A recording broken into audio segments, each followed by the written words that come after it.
اے پیغمبر صلی اللہ علیہ وآلہ وسلم، ہم تمہارا آسمان کی طرف منہ اٹھانا دیکھ رہے ہیں، سو ہم تم کو اسی قبلے کی طرف جس کو تم پسند کرتے ہو منہ کرنے کا حکم دیں گے، تو اپنا منہ مسجد حرام یعنی خانہ کعبہ کی طرف پھیر لو، اور تم لوگ جہاں ہوا کرو نماز پڑھنے کے وقت اسی مسجد کی طرف منہ کر لیا کرو۔ اور جن لوگوں کو کتاب دی گئی ہے وہ خوب جانتے ہیں کہ یہ نیا قبلہ ان کے پروردگار کی طرف سے حق ہے،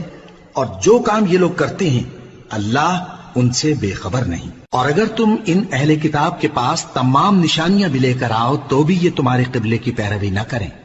اور تم بھی ان کے قبلے کی پیروی کرنے والے نہیں ہو، اور ان میں سے بھی بعض کے قبلے کے پیرو نہیں۔